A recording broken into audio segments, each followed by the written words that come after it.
Olá, bom dia. Estamos começando mais uma conversa de mercado com a Brain. Eu sou Márcio Norberto, jornalista aqui na Brain, e hoje eu converso com Hamilton de França Júnior, head da Brain em São Paulo. A conversa de hoje é sobre a participação do Hamilton numa missão internacional a Israel, mais precisamente a Tel Aviv, que foi organizada agora no mês passado, em junho, pelo Secov São Paulo. O objetivo da missão foi levar líderes, gestores, especialmente do mercado imobiliário, para novos aprendizados, troca de experiências nas áreas de tecnologia e de inovação. É isso, né, Hamilton? Bom dia e obrigado pela presença. Bom dia, Márcio. É exatamente isso. Eu que agradeço. E foi isso mesmo, uma missão organizada pelo Secov para visitar Israel com o foco em novas tecnologias e até para conhecermos o modelo desenvolvido pelo governo de Israel para estimular a produção de inovação e tecnologia. Legal. Para começar, Milton, assim, já de cara eu vou te perguntar assim, o quanto é importante, né? A gente acompanha no noticiário, enfim, as informações sobre Israel como um celeiro mesmo de aceleração, na verdade, de startups, né? Então eu queria que você começasse contando para a gente o quanto essas áreas de tecnologia e de inovação elas são importantes lá em Israel, são importantes para o governo, para o setor produtivo, para, né, para os empresários, para a sociedade de um modo geral. O que você observou em relação a isso? Então, Israel tem se destacado muito por conta desse incentivo que o governo dá para a produção tecnológica e de inovação. E uma coisa muito interessante que nós vimos lá foi o interesse comum entre o governo, as universidades e as empresas. Então, todo mundo alinhado para gerar conhecimento, gerar novas tecnologias. Lá tem uma questão interessante que todos os jovens de 18 anos, homens e mulheres, precisam servir o Exército por 2 ou 3 anos. E o Exército acaba sendo uma escola muito grande para esses jovens. Eles aprendem a questão da hierarquia, do trabalho em equipe, e eles saem de lá já maduros, prontos aí para a vida profissional, seja cursando uma universidade ou não, ou viajando. Então, eles têm uma população jovem muito ativa. E é interessante ver esse papel do Exército aí na formação deles. Então, essa é uma das características interessantes de lá. Certo. E, Hamilton, você deve ter visto, né? Você passou lá, acho que quase 10 dias, né? Foi isso, né? Isso. Alguns incentivos que as startups devem receber por lá, né? Por parte do governo, pelo que você já está relatando, né? O que você poderia contar para a gente de alguma experiência prática ou desses incentivos que você tenha observado por lá? Então, Márcio, o governo incentiva com dinheiro mesmo, com investimento, muitos investimentos na fase inicial das startups, e esse investimento é interessante porque ele pode ser a fundo perdido se por acaso a startup não der certo. Então, a startup que pegou o recurso do governo e por alguma razão não vingou, esses donos dessas startups não devem dinheiro para o governo. Mas se a startup dá certo, aí sim elas têm que devolver esse dinheiro. Então, é um incentivo muito importante para as empresas que começam, né, que normalmente não têm recursos. Então, esse apoio financeiro é fundamental, né? Mas, além do apoio financeiro, tem muito apoio para as universidades, apoios em relação a incentivos tributários. Então, essa participação do governo é muito intensa, ou seja através da área militar mesmo. Então, a área militar em Israel é muito forte e recebe muitos incentivos para desenvolvimento tecnológico. E muitas tecnologias novas saem do próprio exército para a área civil. Então, essas tecnologias são desenvolvidas no exército, mas eles desenvolvem empresas privadas para colocar essas tecnologias para o público em geral. Certo.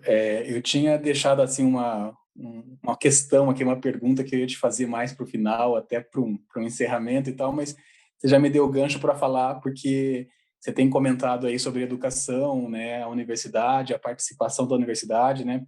É difícil a gente falar de tecnologia e de inovação de maneira distanciada da educação, da pesquisa científica, da pesquisa acadêmica, né?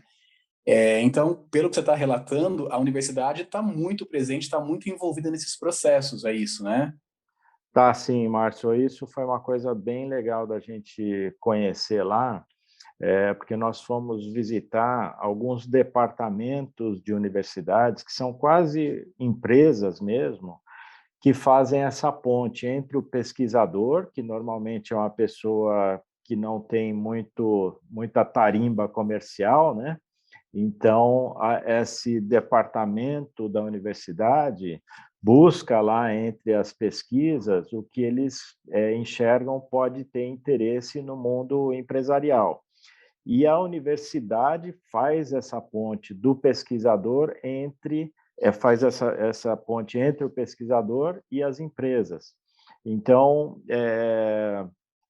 isso é uma ajuda muito grande, porque existe essa ligação direta entre as empresas e as pesquisas que estão sendo desenvolvidas nas universidades. Então, isso é uma coisa que a gente não vê aqui no Brasil, né? A gente vê a universidade muito distante das empresas e vice-versa, né? Então, a gente ficou bastante impressionado com essa característica lá desse ambiente de inovação de Israel. Interessante e muito importante, né? Como você bem pontuou aí, aqui no Brasil, infelizmente, tem esse distanciamento, né, entre o mercado, entre as empresas e o que acontece na academia, né? Sendo que essa integração, essa interação poderia acontecer e seria benéfico para os dois lados, não é mesmo? Exatamente. Inclusive, esses departamentos, eles fazem toda a parte de registro de propriedade intelectual dessas pesquisas. Então, essa parte burocrática também, o pesquisador não precisa se preocupar, porque a universidade cuida disso. Então, muito apoio para a pesquisa e para os pesquisadores. Ótimo. E Hamilton, trazendo um pouco assim a nossa conversa aqui para o mercado imobiliário, né? As startups que você conheceu lá, né? As experiências que você teve lá em Israel, essas startups elas têm uma presença e participação no segmento imobiliário também por lá, né? Desenvolvendo soluções para o segmento. Como é que é isso? Então, vimos algumas startups mais focadas aí na área de construção e propriedades, né? Então, eu estou lembrando de uma startup que nós vimos, foi inclusive dentro de uma unidade de produção de defesa para o exército israelense, aliás, para o exército de vários países, inclusive para o exército brasileiro, que nós tivemos a oportunidade de visitar, e uma das apresentações que nós vimos lá foi de uma empresa que aproveitou uma tecnologia militar, que é de escaneamento do ambiente. Então, esse equipamento é usado em aeronaves e helicópteros para escanear mesmo à noite o que está em volta, e aí eles usaram esse equipamento para fazer o mapeamento de obras. Então, esse equipamento é instalado nas gruas, que fica num lugar bem alto da obra, e ele permanentemente faz o escaneamento das obras para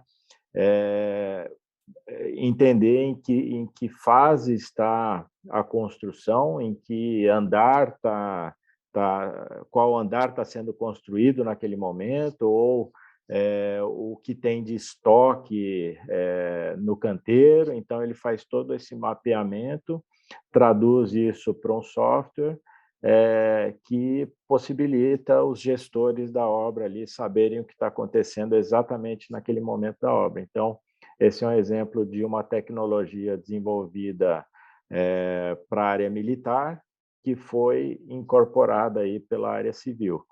Então, essa foi uma das startups que nós vimos com foco aí em construção, por exemplo. Certo. E pela nossa conversa também ali de bastidor e tal, você já estava relatando um pouquinho da tua experiência lá, você conheceu também um grupo que tem atuação na área de shopping centers lá, né?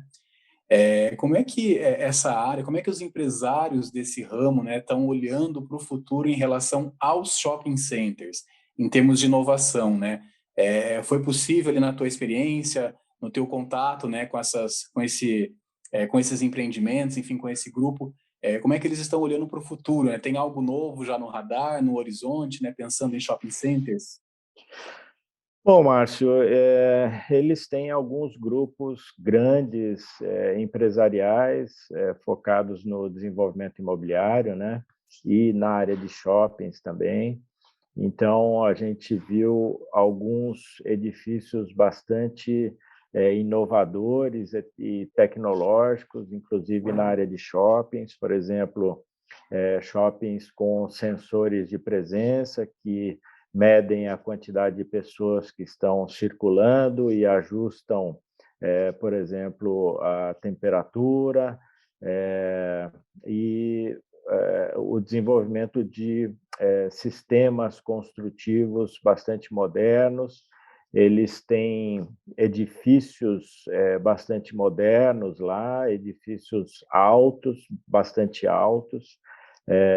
Então, eles também têm desenvolvido novas tecnologias para a área de estrutura de edifícios, né? E a área de shopping está se desenvolvendo muito lá também. Não vemos nenhum sinal de enfraquecimento, pelo contrário, a gente vê um desenvolvimento intenso lá de novos empreendimentos, os shoppings bastante bastante ocupados, mesmo depois da pandemia. Então, a área de shopping está se desenvolvendo bastante bem lá também. Certo. Eu trago até essa questão, Hamilton, porque a gente tem acompanhado também alguns debates aí de como os empreendedores dessa área estão olhando para o futuro em relação a shopping centers, né? Para além de um espaço de lazer, de entretenimento, de serviço, de comércio, enfim, mas acoplando, né, interagindo com outros produtos do segmento imobiliário, como, por exemplo, de repente, ali uma interação entre você ter uma torre residencial nesse mesmo espaço, nessa perspectiva de otimizar mesmo, assim, de ampliar, né, a atuação desses espaços. Então, é por isso que eu trago essa questão para tentar entender se lá também tem esse tipo de pensamento, sabe? Tem sim, Márcio. Um dos empreendimentos que a gente visitou é justamente isso, um complexo imobiliário que tem a área de shopping center, tem a área de escritórios, tem a área residencial, tudo no mesmo desenvolvimento. E a gente está vendo esse movimento no mundo inteiro, né? Inclusive no Brasil, a gente tem visto iniciativas aí de grupos gestores de shoppings para aproveitar as áreas de estacionamento, por exemplo, para desenvolver edifícios residenciais ou de escritórios, né, que trazem uma sinergia muito importante aí, bom para o shopping, bom para as pessoas que estão morando, bom para as pessoas que estão trabalhando naquele empreendimento, né? Então, a gente viu isso lá também, com certeza. Perfeito. Bom, a gente está aqui falando, obviamente, o tema é tecnologia e inovação, né? Mas não dá também para distanciar da questão da sustentabilidade, né? Acho que andam meio que junto essas coisas, né? E como você visitou prédios assim, super modernos, inclusive o prédio da Intel também, a gente estava conversando anteriormente sobre isso, né? Como é que os gestores, né, desses empreendimentos ali, têm lidado com essa questão, né, da sustentabilidade também desses espaços, que são tão tecnológicos, inovadores, né, e também sustentáveis, presumo. Não, a sustentabilidade está na pauta de todas as empresas lá. Eu acho que ninguém hoje desenvolve mais empreendimentos que não tenha essa visão de sustentabilidade, né? Todas as empresas que nós visitamos lá leva isso muito a sério, hoje de forma mais ampla, né, que é o ESG. Mas a gente percebe muitas tecnologias aí relacionadas à sustentabilidade nos edifícios, né? Então, por exemplo, nós vimos uma startup que desenvolveu um equipamento que fica pregado na parede, que ele mede a qualidade do ar daquele ambiente. Então, dados relativos a nível de CO2, temperatura, umidade, poluição atmosférica. Então, você vai com o seu celular ali, aponta para aquele equipamento que tem um QR Code, e aí no seu celular você vê como é que está exatamente naquele momento a qualidade do ambiente interno. Então, várias tecnologias novas de contagem de pessoas no ambiente para ajuste de temperatura, ajuste do ar-condicionado, né? Iluminação, mesma coisa, economia de água, equipamentos de ar-condicionado central que economizam água e energia. Então, muitas tecnologias interessantes, uma, inclusive, de painéis fotovoltaicos para usar nas fachadas dos edifícios. Então, em vez do painel ficar lá na cobertura, né, ou no térreo, o painel é incorporado à fachada do edifício. Então, não precisa mais ter o painel lá isolado, ele se incorpora aí na arquitetura do prédio. Então, muitas tecnologias nessa área de gestão de facilities, muito interessantes. Por exemplo, vidros de divisória de sala de reunião, que você aperta um botão, ele fica transparente ou opaco, dependendo do caso que você queira ali, mais privacidade ou não. Então, a gente viu bastante coisa nova, bastante coisa interessante lá nessa área de tecnologia para edifícios. Bacana. E a questão da sustentabilidade, né? Ela também vai ali, ela perfaz a questão das smart cities também, né? O que é um movimento que também está no mundo todo, né? De pensar cidades inteligentes. Você andando ali por Tel Aviv, né? Pelos locais que você passou, percebeu, identificou, né? Observou algo de diferente andando pela cidade, pensando nessa perspectiva de smart cities mesmo, e também como é que as autoridades locais, né, o governo local, os empresários estão, né, olhando para esse movimento das smart cities. Então, nós visitamos uma aceleradora de startups que se chama CityZone, que é exclusivamente para a aceleração de startups relacionadas a smart cities. Então, todas as tecnologias novas relacionadas a esse tema são aceleradas ali naquele ambiente, que é o ambiente da Prefeitura de Tel Aviv, em sociedade com a Universidade de Tel Aviv. Então, diversas tecnologias novas de controle de tráfego, de controle de segurança, de produção de energia, por exemplo, coberturas de estacionamentos com geração de energia solar, carros que encolhem para estacionar, para ocupar menos espaço nas vagas, e quando eles estão em movimento, eles alargam para ficar mais estáveis. Enfim, diversas tecnologias aí com esse foco de construir uma cidade mais inteligente. Legal. E, Hamilton, como é que eles olham para o Brasil em relação às startups, né, o que a gente empreende aqui no Brasil, né?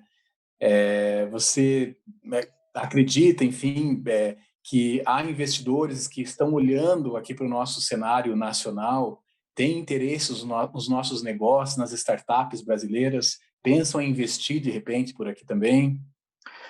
Então, a gente está vendo um crescimento aí desse interesse, Márcio. Por exemplo, nós tivemos junto com um fundo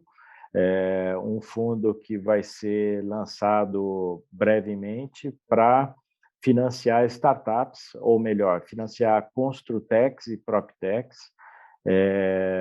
seja no Brasil ou em Israel. Então, esse fundo tem esse foco específico e vai olhar o que está acontecendo nos dois países. É claro que Israel tem uma produção tecnológica muito grande, então, na maioria dos casos, eles não dão conta nem de olhar o que eles têm dentro do país, né? Mas eu acho que essa própria missão aí que foi para Israel foi com esse intuito também de mostrar que nós temos também produção tecnológica aqui no país. Ah, que bacana. Bom, Hamilton, a gente já vai meio que caminhando para o encerramento dessa conversa e eu queria deixar a palavra aberta para você, de repente contar algo que a gente não comentou aqui hoje, que você não, né, que eu não te perguntei e tal, que você possa compartilhar com a audiência da Brain, que certamente você, né, teve uma experiência fantástica lá e como você também bem pontuou aí, né, nessa tua última fala, de troca também, né? Vocês foram para lá para conhecer experiências, viver, né, experiências lá, mas levaram um pouco também do que a gente faz aqui no nosso país, né? Para que esse intercâmbio de fato aconteça. Então, fica aí a palavra aberta para você trazer alguma curiosidade que você tenha visto, algum comentário que você queria acrescentar aqui no papo. Não, Márcio, eu acho que a principal questão que a gente viu e que ficou mais impressionado foi justamente esse alinhamento entre o governo, as universidades, a produção acadêmica, né, e as empresas, que é uma coisa que a gente não vê aqui, né, no Brasil. E tudo o que isso gera em termos de riquezas para o país, né? Então, hoje, Israel é o segundo país mais inovador do mundo, atrás só dos Estados Unidos, um país muito pequeno, né? Uma população pequena, mas que em poucas décadas aí se tornou um país muito importante, especialmente nessa área de inovação e tecnologia. Então, isso é uma coisa, obviamente, que a gente gostaria de ver muito aqui no Brasil, né? Esse foco aí com o objetivo de desenvolver novas tecnologias, mas a gente aprendeu bastante e, quem sabe, a gente consegue trazer alguns desses conceitos aqui para o Brasil, né? A população de Israel, os israelenses, na verdade, têm algumas características interessantes, né? Por exemplo, argumentação, eles são muito argumentativos, né? Gostam muito de aprender coisas novas, eles têm uma percepção em relação a erro, que é muito diferente da gente aqui, então eles consideram que o erro, obviamente, se for bem intencionado, né, se for um erro decorrente de uma tentativa de acerto, né, mas essa visão de que o erro ele serve também para aprimoramento e crescimento, né? E a gente tem um olhar aqui para o erro muito negativo, né? De olhar as pessoas que erraram nas suas carreiras profissionais de uma forma depreciativa, né? Então, isso é uma característica interessante deles também, porque o erro, você sempre aprende mais com o erro do que com os acertos, né? Então, isso faz eles crescerem bastante em relação a acúmulo de conhecimento, né? Então, assim, foi riquíssima essa experiência. Nós vamos apresentar o que nós vimos lá em agosto, provavelmente. Então, de uma forma mais detalhada, a gente vai mostrar todas as startups que nós visitamos, os órgãos de governo que nós visitamos, buscamos dados lá do país, as universidades. Então, eu acho que aí vai dar para ter uma ideia mais detalhada de tudo que a gente viu lá. Um evento que vai acontecer, seria isso para a apresentação? Isso, vai ser um evento, ainda não tem uma data definida, mas será no início de agosto, para justamente esse grupo mostrar o que vimos lá, né? Então, mas ainda não tem uma data e horário definido ainda. Certo, bacana. Bom, você pode antecipar um pouquinho, então, aqui para a gente, né? Uhum. Vem fazendo ali uma série de podcast com você, né? Para contar um pouco dessa experiência para a audiência da Brain, né? Quem acompanha os nossos canais, né, Milton? Sim. Bom, então, assim, eu te agradeço aí por esse espaço, né? Por esse momento de compartilhar conosco essa tua viagem lá para Israel. Obrigado, e se você gostou desse vídeo, né, curta, acompanhe também a Brain nas principais plataformas de vídeo, de áudio, baixe nosso app, né, e até uma próxima. Obrigado, Hamilton, um abraço. Obrigado, Márcio, eu que agradeço e fico à disposição para quem quiser conversar mais sobre esse tema e entrar em contato comigo. Abraços.